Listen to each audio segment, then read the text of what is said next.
Diagnostic procedures मध्ये सुद्धा काही फरक आहे असं तुम्हाला?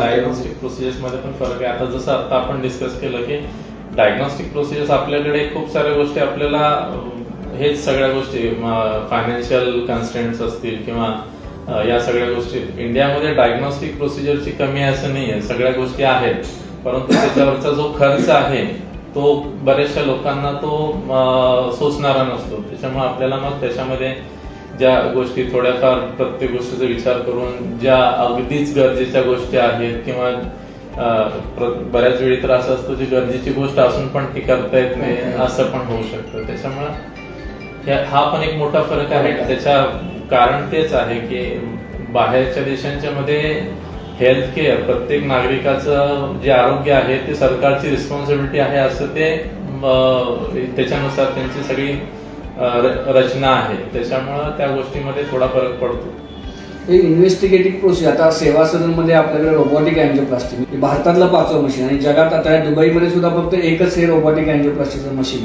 इव्हन आपण बाकीच्या आयवस रोटा किंवा अशा ज्या सगळ्या कॉम्प्लिकेटेड प्रोसिजर आहेत त्या सगळ्या सेवा सदनमध्ये आपण करतो. पण सेवा सदन सारखी असणारी हॉस्पिटल किती आहेत? ही अशी हॉस्पिटल फार कमी हॉस्पिटल आपल्याकडे आहेत. मेट्रो सिटीजमध्ये अशा प्रकारची काही हॉस्पिटल आहेत. आपल्याकडे 3 टायर 2 टायर सिटीमध्ये तर फारच कमी. बऱ्याचशा हॉस्पिटलमध्ये ह्या ज्या सुविधा आहेत त्या सुविधा प्रोव्हाइड नसतातच.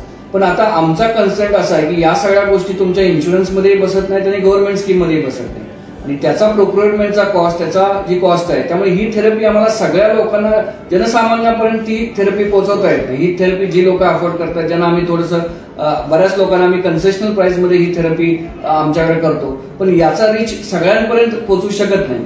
तर हा फरक आपल्यामध्ये आणि भारताबाहेर असणाऱ्या हेल्थ केअरमध्ये आहे. तिथं डॉक्टर या सगळ्या अद्ययावत प्रोसिजर्स डोळे झाकून यूज करू शकतो. पेशंटला best of the best treatment देऊ शकतो कारण त्यांच्या ह्या सगळ्या गोष्टी इन्शुअर्ड असतात, इन्शुरन्समध्ये कव्हर असतात. हा सुद्धा एक महत्वाचा मुद्दा मला वाटतं की आपण ह्याच्यामध्ये डिस्कस केला पाहिजे.